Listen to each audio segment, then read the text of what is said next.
Good afternoon, and welcome to Euro Now. We're here today to discuss the current economic situation of the Euro area, and then to delve deeper into our main topic of the day, unemployment in Spain. Without further ado, let's introduce our panel of experts. Jaume Garcia Villar, the president of the National Institute of Statistics in Spain, Luis de Guindos Jurado, the Spanish Minister of Economic Affairs and Competitiveness, Cesar Alierta, the CEO of Telefónica, and Jens Weidmann, a member of the Executive Board of the European Central Bank. Let's get right into it by discussing the Eurozone. We'll start with GDP and with Graph 1.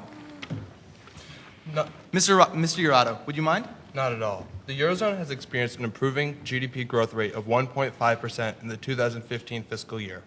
A growing economy helps to hedge against unemployment and debt levels and increases the tax base, which opens the door to more spending, or saving.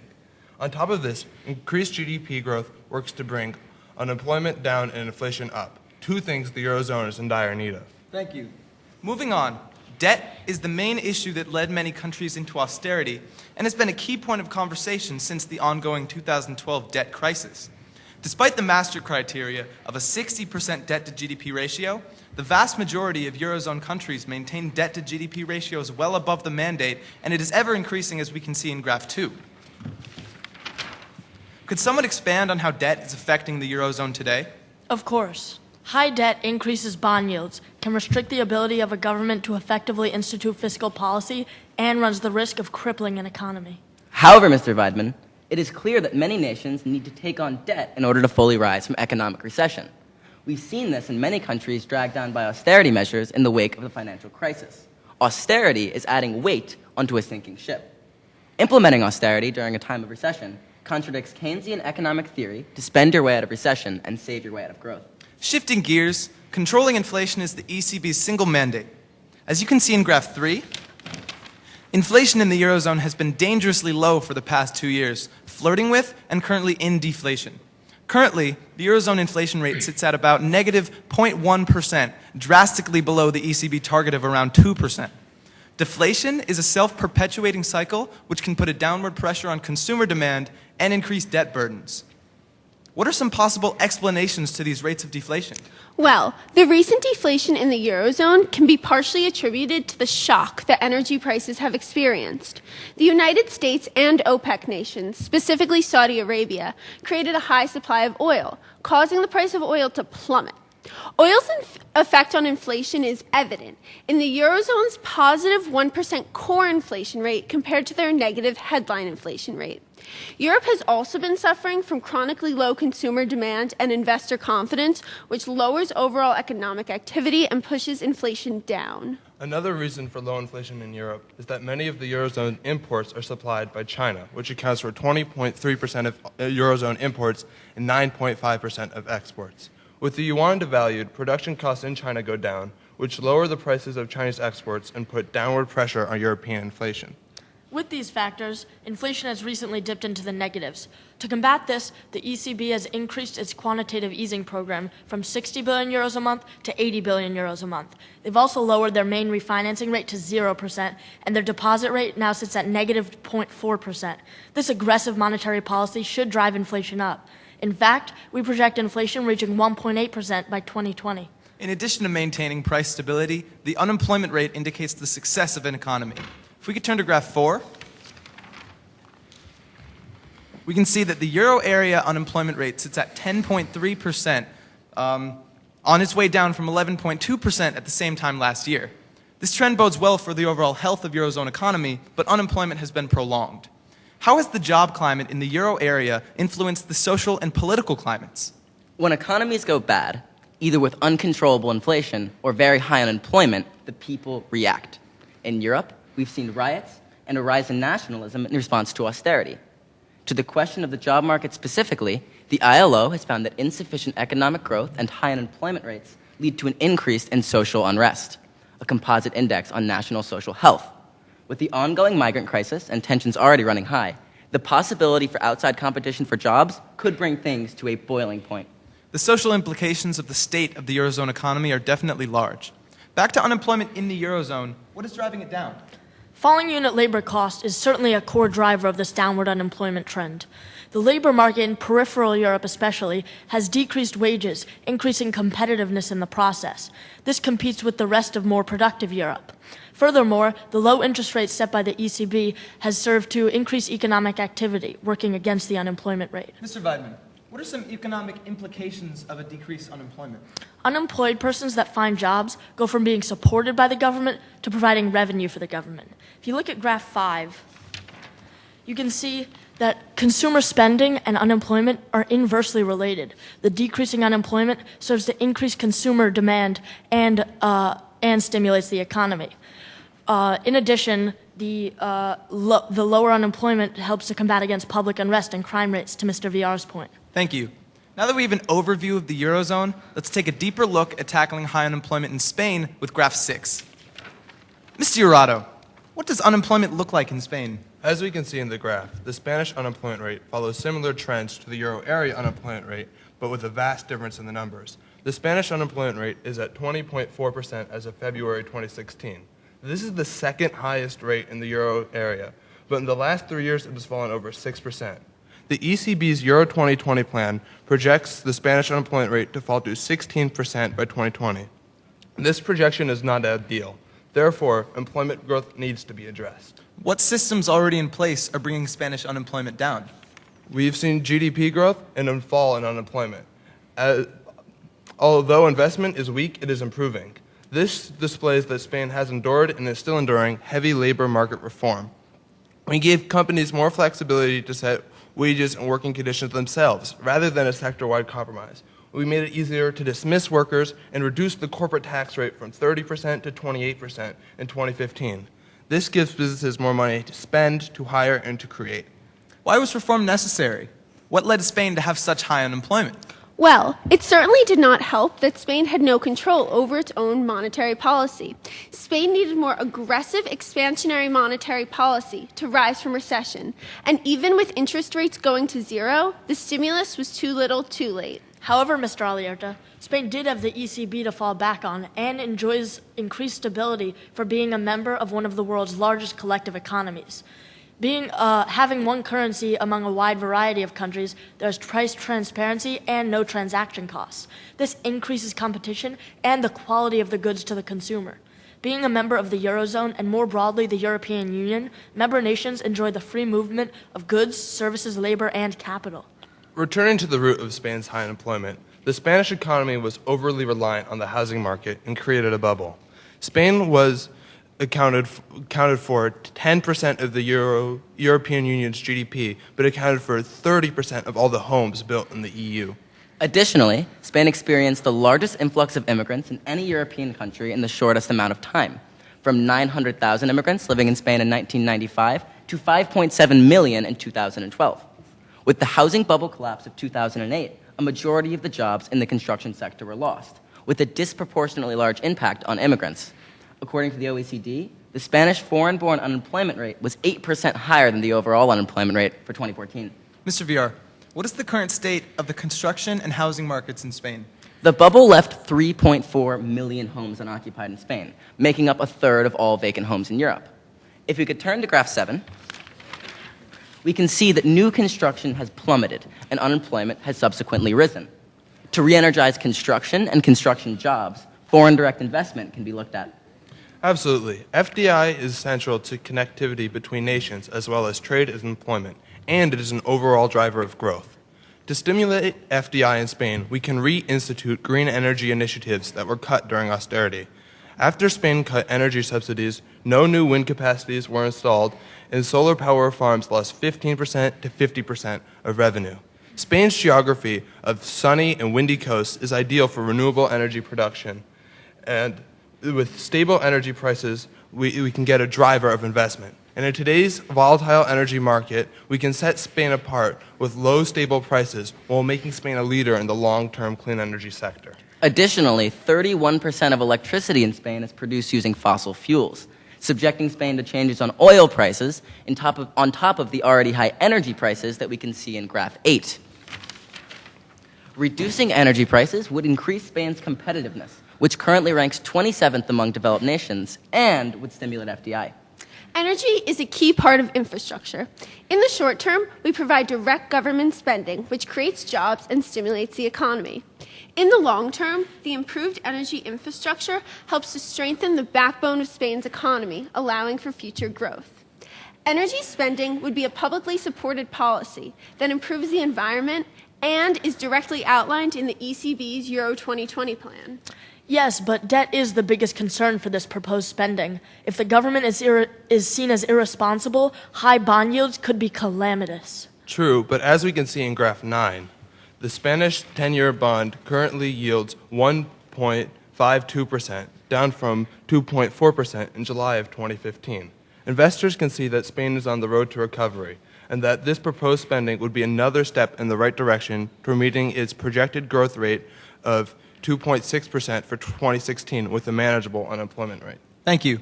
Moving on, Mr. VR, what does youth unemployment currently look like in Spain? Youth unemployment is rampant in Spain. If you could turn to graph 10, we can see that, like the previous graph, the euro area and Spain follow similar youth unemployment trends, but with a large gap between the two. The euro area youth unemployment rate currently sits at 22%, but Spain currently bears the burden of a daunting 45% youth unemployment rate. In an IMF report titled Scarred Generation, it states that the earnings penalty can be as high as 20% for those that do not find employment early compared to their peers that do. This earnings deficit can persist as long as 20 years. These scarring effects perfectly demonstrate the haste that addressing high youth unemployment needs to be addressed with. What needs to be done in Spain to fix their failing system? Well, Spain's education system is poor compared to the rest of Europe. Nearly 25% of high school students drop out when they are eligible, the highest rate in the Eurozone. In respect to those who do graduate, on average, it takes 6 years to find a desirable full-time job. An angle to approach improving education is through vocational schooling.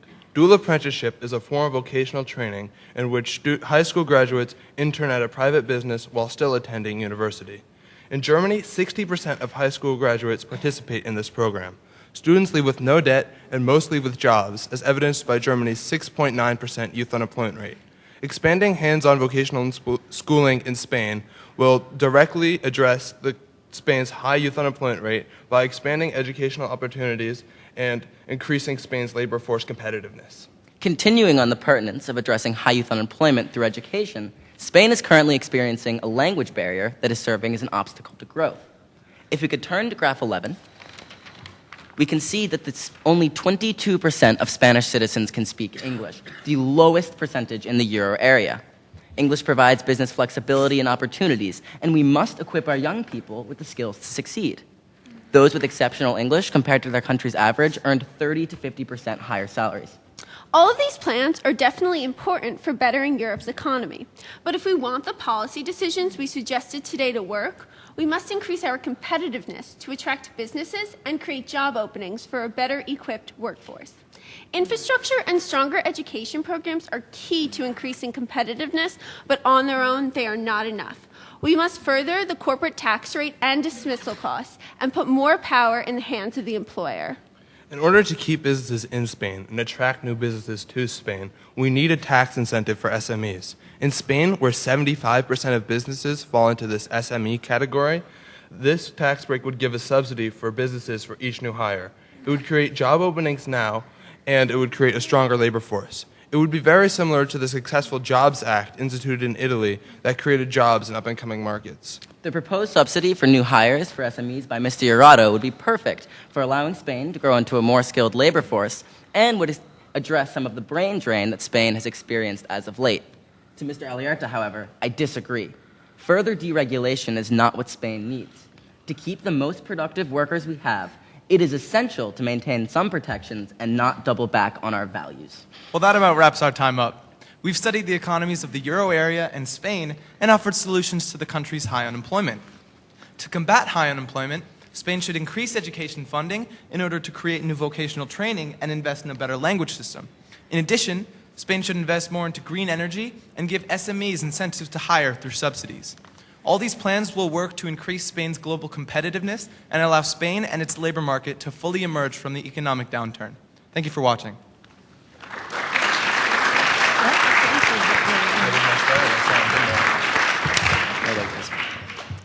Nice. Okay, so we'll enter the Q&A period. The first question we'd like to ask you is the following. The European Central Bank recently made its interest rates negative, and you alluded to that in your presentation. Why did the central bank do this? Ms. Rodney? Well, a negative interest rate encourages banks to not hold any excess reserves in the Fed or in the central bank. My apologies. And so the idea is that they will then lend out that money to people that want, or people or businesses that want to buy things, and will end up producing more in the economy and stimulating growth and hopefully inflation. Yeah, especially inflation. Spain has seen this dipped into negative inflation rates, and this negative interest rate, which we haven't really seen, is definitely a strong incentive to combat that. Okay. The second question is, are the current fiscal policies of euro area governments and the monetary policy of the ECB reinforcing one another? Why or why not? Mr. Rado? It's dependent on the countries. For instance, in peripheral Europe, the countries are trying to stimulate inflation and GDP growth after seeing a long economic downturn. But in countries like Germany, the fiscal policies tend to differ because it's in a different place than the average European euro area country. Mr. Elliott? And living under a single monetary policy, as the euro is, it helps the countries fall back on one another when they're in time of economic need. But the fiscal restrictions that we've placed on European countries have clearly not been abided by, seeing as the majority of Eurozone countries hold debt-to-GDP ratios above the Maastricht criteria, and we've seen all kinds of debt problems in the Eurozone with 2012 and lots of speculation with debt problems, so there may have to be some kind of tightening of the belt or even debt forgiveness to address that. One of the things that you have mentioned is that you wanted to put more power in the hands of employers. What did you mean by that? Mr. Elliott? Well, there's a lot of bureaucracy with hiring and firing, a lot of paperwork. There's also, as a businesswoman, it would be more beneficial if I could decrease the dismissal costs, because as a socialist country, that is an important idea in Spain, where its workers are protected, which of course we must respect, but we also need to work on also building up these SMEs into bigger corporations if we want Spain to emerge as more of an economic superpower. However, that comment was only said by Mr. Aliarta and actually refuted by Mr. VR. There are pros and cons to putting more power in the hands of the employer, but I believe that the main power should be in the workforce and the workers. You mentioned in your presentation that the fiscal policy of the euro area as a whole violated Keynesian principles, or the principles of Keynesian economics. Can you elaborate on that and tell us how? So in the past 5 years, we've seen a divergence from looking at economic history and implementing policy. So in the Eurozone, we implemented austerity measures on countries that were clearly hurting, and it just drove them deeper into recession. In the United States, there was lots of rhetoric about not stimulating the U.S. economy.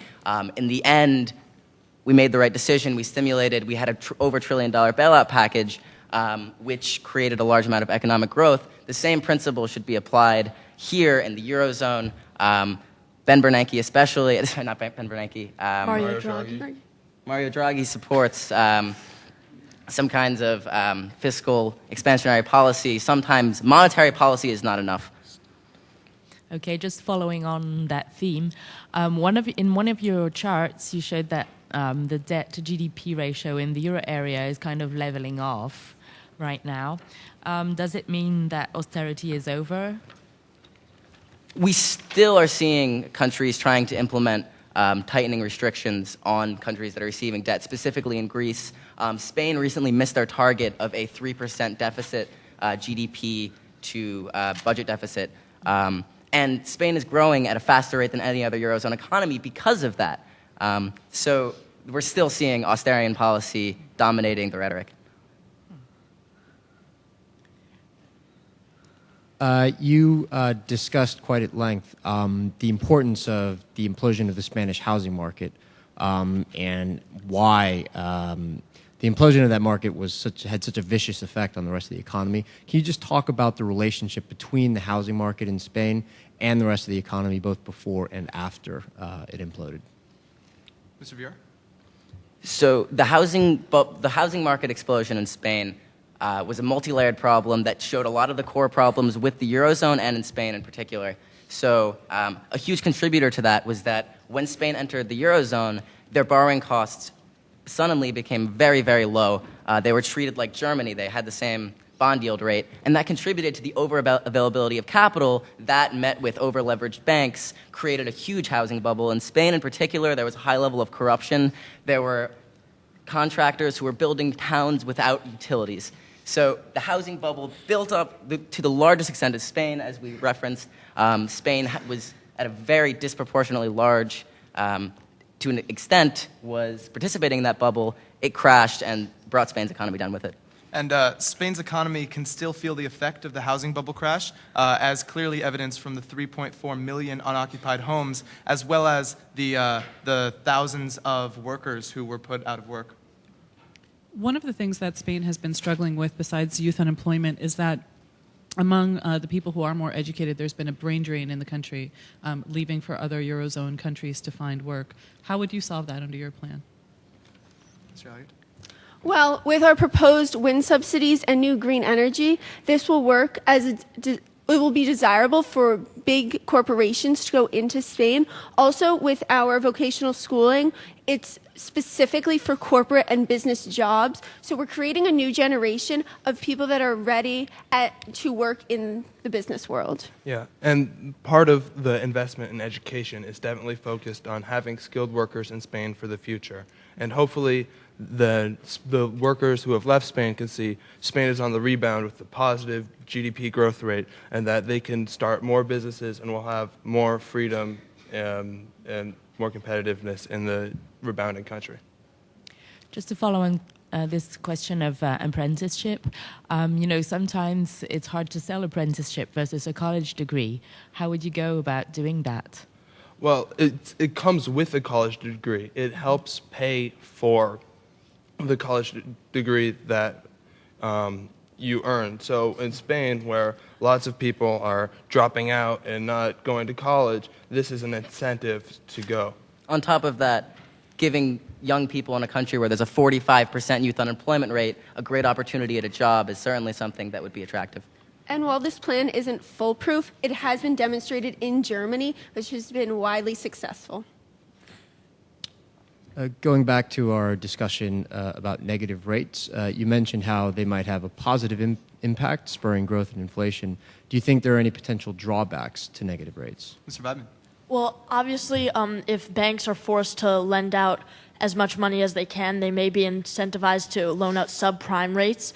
And so people that may not be able to fully pay back those rates, and that could be seen as a very, very challenging situation if many people are given subprime rates when they really aren't deserving of it. However, Mario Draghi and the ECB has said that the interest rates are about as low as they're going to go, and they will only go higher from here. So we won't really feel those negative effects as much. You also talked about corporate tax rates in Spain. How would you go about thinking about it Euro area wide or EU wide? Is it a race to the bottom? Mr. Villar? So Spain certainly does not want to participate in a race to the bottom against countries like Ireland who have a 10% corporate tax rate. That's simply not sustainable. We believe that that would be far to the wrong side of the Laffer curve for Spain, and would be a very long-term solution when Spain is having budget deficits now. So the corporate tax rate is pretty uniform in a lot of the developed nations in Europe and the Eurozone. So hovering around that 25% zone is a very strong area. We're looking at the other sectors of Spain's competitiveness to try to bring business in. I think we are done. Thank you very much. Thank you very much. Thank you.